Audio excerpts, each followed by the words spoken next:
Forever lasted 3 years, 5 months, and 20 days. Michael's quiet, predictable existence started turning 2 weeks earlier. My name is Mark, and my wife of 3.5 years is Carly. We met at a Career Days event while I was earning my master's. She was extolling the virtues of the company she worked for. My degree and her company weren't a match, but we were. After a few cookie-cutter dates, things caught fire. The karma was there. She was 6 months removed from an engagement, and I had been playing the field for the last 2 years. We spent most of my free time together. She was working a salary position, and I was knee-deep working on my thesis. We were both fairly conservative when it came to starting to have sex, but once it started, there was no doubt we belonged together. We were married this summer after I graduated. We professed that our love would last forever. I landed a job geographically close enough to allow Carly to keep her job. I work in network solutions for a company based in northern Indiana. I'm a project manager and have a dozen people reporting to me. When we do a major client setup, a group of 4 or 5 of us will travel to the customer site for upwards of a week. I don't decide who travels. We have a group of project managers and my boss dentist to make those decisions. We try to make sure everyone gets their feet wet doing on-site installs. This time, I had 2 guys and 3 women, all had at least one on-site install in their background. At age 27, my master's degree was paying big dividends. All but one of this crew were older than me. This client had been difficult to work with, so the maturity of the crew would almost certainly be an asset. It didn't take too long for the first angry encounter. We arrived at 8 a.m., had the introductory meeting, and then started implementing our solution. It was mid-morning when their so-called expert lost his temper with Leanne, one of my more qualified people. Along with their site manager, I helped fuse the situation. Leanne was visibly shaken. I took her to the coffee room to give her a little time to recoup. After about 15 minutes, she returned to her desk. Unfortunately, this whole scene would repeat itself shortly after lunch. The resident expert was sent home for the day. I tried for a half hour to get Leanne calmed down, but in the end, I sent her back to the hotel. Leanne joined the team for dinner afterward. I told them I was going to run around the park by the hotel and invited any or all to join me. Leanne was the only one to accept. We really didn't say much while we jogged until she broke the ice. Her voice was more pleasant than usual. You know, we could run away and live happily ever after, go lay on the beach and enjoy ourselves. What brings that on, Leanne? Well, you know, just up and go, leave everything behind. Leanne, let's not go there. You know, the company policy about managers and those they manage, okay? I sat in my room quite dumbfounded by that discussion. I talked with Carly but didn't bring up Leanne's actions. Leanne had always been less than pleased that I was her superior. You know, the little snipes, the rolling of eyes, all the body language that indicates a lack of respect. I didn't know where today's conversation had come from. In the morning, I approached Leanne. Things okay today? Quite currently, I am fine, Mark. Thankfully, it was an uneventful day. The expert expressed his doubts about what we were installing, but he didn't lose his temper. My team and I had dinner again. While waiting for a food, a guest friend ran into a server, knocking the tray of food to the floor. The guest was a jerk, yelling and screaming. After dinner, I jogged by myself. I talked with Carly, then turned on the 10 p.m. news. I heard a knock on my door. I opened it to find Leanne with her coat on. Hi, Leanne. Everything all right? The tone of her voice was different. Just wanted to show you something you might like. She proceeded to unbutton her coat and displayed her naked body to me. Leanne, cover up. Thanks for the offer, but no. No. No. Go back to your room. I'll see you in the morning. She gave me a mock sad look, then smiled. Okay. Bye-bye. I decided I needed to alert Dennis. I sent an email requesting a moment of his time to talk privately about Leanne. That email would turn out to be very valuable. In the morning, I approached Leanne. Things okay today? quite curtly, "I'm fine, Mark. She's good at what she does, but her behavior was nothing short of bizarre." Dennis responded to my email later in the day that he would try to get with me when I returned. Nothing unusual the rest of the trip. Back home, Liam was just as brusque as she'd always been. I hoped whatever caused those 2 nights of strange weirdness in the past was over. Stupid me. Sunday evening, I received a text from Leanne. "That was the best sex I've ever had, lots of love-struck emoji." I hadn't seen Leanne since our plane landed on Friday evening. She must have mistakenly chosen my phone number when sending her lover a text. I did not respond. I would talk with her in the morning. The thought of Leanne with a lover was hard for me to imagine just saying, but the same could easily be said about me. "Leanne, I think you mistakenly sent me a text last night." Quite currently, Mark, I didn't send anyone a text message last night. I didn't press the issue. She was knee-deep debugging a problem. I had a very busy day myself. Tuesday night, I received a sexting message from Leanne complete with a naked selfie. "Could the sex with you get any better?" I don't think so. With more of those love-bird moans, I sent another email to Dennis reminding him of my attempt to have a private conversation with him. He replied and apologized for not getting back to me. However, he put me off until next Monday as he was out of town. Leanne called in sick on Wednesday. I would have to wait a day to confront her. My day was about as average as it had ever been. I really didn't expect it when someone called my name, and as I was getting into my car, whatever I got hit with was sufficient to knock me out. I awoke as the police took my statement and brought me up to date. Apparently, Terry, Leanne's husband, had decided that I was having an affair with Leanne. He did an excellent job of beating the hell out of me. I had a concussion, 2 broken ribs, a hernia, and a broken hand. My face was heavily bandaged. Terry had left copies of Leanne's text and sexting picture with my unconscious body. The photo had been colored with a black marker to hide the face, tits, and, unfortunately, he had delivered the same copies to Carly. Carly answered her phone the first time I called. She hoped I would die a painful death. The hospital kept me overnight for observation and Carly would not answer her phone. On Thursday, I took a cab back to my car, then drove home and stayed there.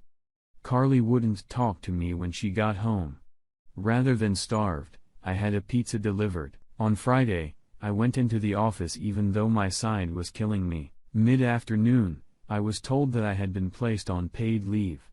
Apparently, Terry had filed a complaint. My hearing would be Monday when Dennis returned. When I made it home, I found Carly dressed like a, "Where are you going dressed like that? I wasn't expecting you home so soon.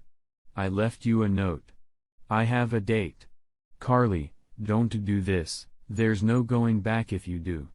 "Oh, I see you can around and I can't." "Show me your proof." "I haven't done a damn thing wrong." "I suppose her jealous husband beat the shit out of you as a warning to quit flirting. He has mistaken me for someone else. I have not done one thing that would jeopardize our marriage." "I've seen the text and her picture. Looks like you're not as innocent as you say." "Do you see me responding to any of them? Did you find any emails from me? Do you have any photos?" "I know those answers." "No. There aren't any to be found. I am completely innocent." "I don't believe." "Leave it. I may or may not be back tonight. I wouldn't wait up for me. Don't do this. I'm warning you. Deal with it, Mark." And with that, my wife tipped the first domino over to end her marriage. She had a date with someone she worked with. It was her idea of revenge for what she thought I had done. Her note said basically the same thing she had just said. I was pond scum and she intended to have some fun too. After a heated exchange, I laid down trying to get comfortable. It didn't work. I left a note for Carly. "Something is really wrong. I'm headed to the air." It's 6 p.m. Friday. Tests revealed I had a ruptured spleen. I listed my brother as my emergency contact. They stitched the spleen and then zipped me back together. I awoke to the sound of beeps and humps. I drifted into and out of lucidity until I was greeted with a sun-filled room after eating their suggested diet. I sat pondering my situation. That confusion was interrupted by my cell phone buzzing. I didn't recognize the number, but answered it anyway. You're one dumb. I thought you were smarter than that, but, no, you had to get it on with her again last night, Terry. You've got the wrong person. I'm in the hospital and have been since 6 p.m. last night. Silence. Terry, you still there? I went to the gym at 8 p.m. last night. I was only gone for an hour. Her text message to you this morning talked about the great 6 you two had. Terry, I was on the operating table. I'm still here. Room 612 at University Hospital. I'm not going anywhere today. I have to get to the bottom of this. I'll see you in a bit. I checked and found the text from Leanne. The sex last night was so good the floor nurse dropped by to check my vitals and change my trip. I felt like asking her for something to end this nightmare. She left, but said she would be back in a bit to change my dressings. No sooner had the nurse left when Carly entered my room. She was still dressed like a mark. I saw your note. Are you okay? I'm fine. You can leave. I don't want you around. Mark, don't say that. I was worried about you and came right here when I read your note. That means you ended our marriage by staying out all night. Leave, just get out. My voice had risen to the point that the floor nurse stuck her head in and asked if everything was all right. I asked her to escort Carly out of my room. Carly became belligerent. Security escorted Carly out. I was trying to make sense of what Leanne was doing to me. Revenge for what? Turning her down? Being her boss? It had to be. She thought my phone number was for someone else. Nothing else made any sense. Carly called my cell. What didn't you understand? Her marriage is over. Leave me alone, Mark. That's you around, and now you're all high and mighty. That's where you're wrong, Carly. I didn't around. You did. We're done. Leave me alone. I hung up. She sent a text message. We need to talk. No. We don't. Move your stuff out or set my stuff by the door. I thought we were soulmates. Is that what you thought when you were having your revenge? Is that what you thought when you were your bimbo? I didn't need this. I turned my cell phone off. Give me morphine, please. Just before lunch, the nurse came back to change my dressing. She started with my face. Terry and Leanne knocked and asked if they could come in. Oh my God, Mark, what happened to you? Hi, Leanne. I was mugged leaving work on Wednesday. This must be your husband, Terry, isn't it? What happened to your lip? Diverting her eyes, I ran into a door. Where did it happen? Who did it? Did they arrest them? It was in the employee parking lot. I don't know what the status of the investigation is at this point. Last night, they discovered I had a ruptured spleen. Nothing serious. Just a few stitches fixed the problem. I knew it was Terry who had inflicted my injuries, so did the police. Apparently, Terry had withheld from Leanne his encounter with the police. The nurse was finished with my face and asked if I wanted my company to leave while she did the spleen surgery dressings. I said no. Let them stay. The nurse needed something, so she left saying she would return shortly. Leanne sat on the chair and Terry tried to start a conversation. Mark, I just don't know what's going on. None of this makes any sense. Tell me about it. Come here for a minute. Terry came closer as I whispered. Leanne was acting very oddly on the last road trip. Has she been under pressure recently? Whispering back, her mother died in a car crash last Christmas, and her sister just started chemo for breast cancer. She seems to be dealing with it okay. The nurse returned, so Terry backed up against the wall. It got quiet in the room. Carly stormed in and started yelling at me and Leanne. The nurse called security and Terry restrained Carly until security arrived. After the peace and quiet was restored, the nurse continued her work. Leon got up and stood close enough to hold my hand. Last night was awesome. We need to go to that beach again. The sex with you is so good, Leanne said. Terry, myself, and the attending nurse stared in disbelief. The nurse looked at Terry and said, "Don't let her leave." "I'll be right back." Terry wed Leanne in a hug. "I'm so sorry," he mumbled. After about 5 minutes, the nurse and a pair of doctors escorted Terry and Leanne from the room. I had all afternoon to replay the entire 2 weeks. There were two very different Leanne personalities. It was several hours later when Terry returned. He was very apologetic. He asked me about her odd behavior. When I told him of the angry encounter, he lit up. "I'll be right back," he said. He returned with the doctor. I repeated my story. Terry began, "Mark, when Leanne was a child, she was mentally abused quite severely. Her father was relentless in his verbal mistreatment of her. She has been in the midst of a nervous breakdown since last week's encounter. You said she did something strange the day after her work encounter. Was there any conflict involving her that day?" I said no, but then thought about the guest and the tray while we were eating dinner. A guest had an angry encounter with the waitstaff. The doctor joined, and that would do it. She has what we call the associative identity disorder. Basically, she has dual personalities. It is usually a reaction to trauma as a way to help a person avoid bad memories. You must have been the person who interceded on her behalf. You made an imprint on her fantasy personality, the doctor explained. So what about Sunday, Tuesday? Did something go on those days? Terry offered. She backed into the lawnmower on Sunday. I yelled at her for being so careless. I found her text to you on Tuesday.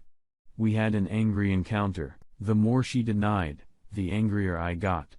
I finally left the house and didn't return until after midnight. How about last night? We had a knockdown fight again. She was upset that I had filed a complaint against you. She was still denying an affair, and that just pissed the hell out of me. I can't tell you how bad I feel for you. You did nothing wrong and I've made a mess of your life, Terry said. Knowing what we know now, I can't say I blame you, Doc. What can you do for Leanne? I asked. Very little.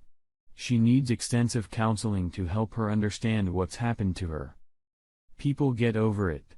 It just takes time. I need to get going, but feel free to ask for me if you have any other questions, the doctor explained. Terry apologized again and left. Even though she had turned my life upside down, I really did feel sorry for Leanne. They informed me that I would likely be released by noon on Sunday if I had an uneventful evening. I sent an email to Dennis asking him to please contact Terry as there had been some pertinent developments. I scrolled through the text messages from Carly, a whole lot of anger being vented towards me. It saddened me to think that the strange set of circumstances had ended my marriage. I played the voicemails, but her attempts to justify her actions only fueled my anger. They all hit the trash can on Sunday. I drove back to find my house as I had left it. Carly had not moved out and my stuff was still there. I started packing what I thought I'd need for the next week. Dennis called around 3 p.m. and asked if he could drop by. He said everyone was convinced I was not at fault and had done nothing wrong. My attempt to talk to him about Leanne along with Terry explaining her medical issue had satisfied all of higher management's concerns. I was reinstated, and this would be expunged from my employment history. Leanne had been placed on unpaid leave. I had just placed the last sack in my car when Carly pulled into the driveway. So like some chicken, you're just going to turn and run? What a Carly, I thought. Leanne had a nervous breakdown. Nothing she alleged ever occurred. She's under observation at university. You should talk to Terry to confirm what I'm seeing. I'm cutting my losses. I'm going to start over with someone who I hope thinks before she acts. I thought that was you. I couldn't have been more wrong. Thanks for the good times, but I really never want to see or hear from you again, Mark. Don't go. She made it up, Carly pleaded. How was I supposed to know, Mark? Please don't go. Carly, it doesn't work that way. I don't plan on spending the next 40 years worried if whatever I've done that day is enough for you to go to the bar and hook up with whoever happens to be there. I won't stay married to a woman who uses her cunning as a weapon of revenge. Mark? No, This is just a big misunderstanding. We can get by this. Don't go.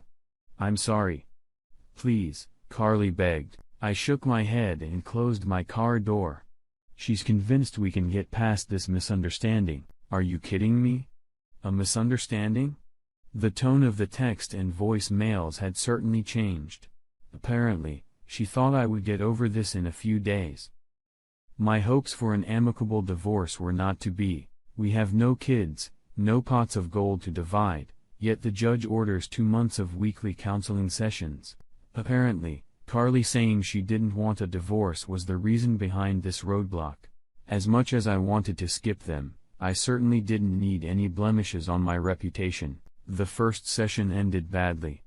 The counselor tried to divide and conquer. I sat in an empty conference room while Carly stated her case. Then we swapped chairs. Mark, tell me how you feel, the counselor asked. How do I feel? Pretty simple. I won't stay married to a woman who uses her cunning as a weapon of revenge. Game over. Good night, Doc, I replied. Mark, you realize she thought you had cheated? That diploma on the wall, did you find it in a box of cereal? What part of what I just said didn't you understand? Insults don't help us resolve this, Mark. I know you're angry, but you have several years together. Do you still love her? I love who I thought she was. Do I love who she turned out to be? No. Are we done? She due to regain your trust? I wanna stay married to a woman who uses her as a weapon of revenge. You've already said that. I wouldn't stay married to a woman who uses her cunning as a weapon of revenge. Is that all you're going to say? I wouldn't stay married to a woman who uses her cunning as a weapon of revenge. Mark, it's obvious you're not going to cooperate. Let's call it a night and try again next week. Carly tried to stop me from leaving, but I brushed her hand away and left. Was I childish? You bet. Would I ever consider taking her back? Not a chance. I'm 27 and hope to be married for 50 years. She exposed how vindictive she could be with just someone's accusation. Round 2 went about as well as round 1. Mark, would you like to start, Doc? What do I have to do to satisfy the court order? You have to attend these sessions. It would help both of you if you tried to understand each other's feelings, but I don't have to try. Do I, Mark? You should try, okay, Carly. I wanna stay married to a woman who uses her cunning as a weapon of revenge. You two can talk about whatever you want until I can leave. You're acting very childish, Mark. Insults don't help us resolve this stock. I know you're angry. Do you still love your job, Carly? Why don't you tell Mark your feelings? I stared at the counselor and hummed song I had heard on my way over. I couldn't quite drown out Carly's attempt to cleanse her soul, but I did a pretty good job of it. I waited until the counselor's lips moved. If I read her lips right, it started with Mark. Sorry, Doc, what did you say? I said, what do you feel about what Carrie has said? I would stay married to a woman who uses her cunning as a weapon of revenge. I heard the subs and watched the counselor putting her notes away. My attorney called the next day and said we needed to appear before the judge. Your Honor, my client has attended the sessions as ordered. He has no desire to stay married. There's nothing the counselor can say or do to change that. There's nothing his wife can say or do to change that. The counselor has indicated he's not being cooperative, yet the court and the counselor refused to listen to what my client is saying. Pouring water on the ashes where the bridge used to be would rebuild the bridge. Please grant the petition. Thank you. That's why I paid him the big bucks. Petition granted. I must be some kind of lightning rod for certain kind of woman. Carly was turning out to be as crazy as Leanne. She would wait for me after work. She would run into me at the grocery store. I would never give her the satisfaction of explaining her actions. Her text messages invited me out on dates no matter what I said or did. She persisted. I finally found something to slow her down. I responded to her offer to go out on a date. Carly, my new wife would appreciate your not communicating with me anymore. Have a great life, Mark. That seemed to do the trick for a week. You're not married? I didn't say I was, But when I do find my new wife, that's what she will say, please move on. That hasn't stopped her. I have no doubt she will complicate my attempts to find another woman. I'm trying to date again. It might be hard for some to imagine me with a lover. With that said, the dating scene isn't something I excel at. I thought Harry was it. So far, nobody is living up to that. I'm in no hurry. A divorce from accounting looked me up. I cleared it with Dennis before I asked her out. After a few dates, she indicated she just wanted a friends with benefits FWB relationship. The morning after I spent the night with her for the first time, Carly sent a text. Do you love her? None of your business. I still love you. I'm sorry. Too little too late. In the back of my mind, I can see you all watching my demise play out on Dateline. Leanne returned to work and was placed under the supervision of another manager. I do my best to avoid her. She has never said or done anything out again. The police didn't need me to cooperate to convict Harry. The security cameras provided everything they needed. I did appear at his sentencing to ask the court for lenience. He was given a suspended sentence, but he still has a felony conviction.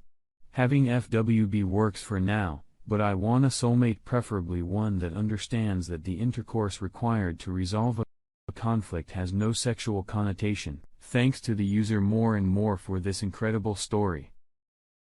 I can't believe Carly was so stupid to take her revenge by giving away her body for free. It feels like she was just waiting for the right moment. What do you guys think? What would your wife do in this situation?